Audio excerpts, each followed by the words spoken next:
In this tutorial, we will guide you how to copy one past week schedule to future weeks.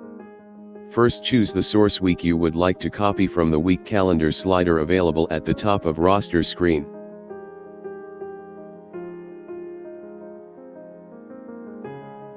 Next step is to click on Copy Shifts option from the top right gear icon. A pop-up window appears showing your selected week and options to paste into target weeks.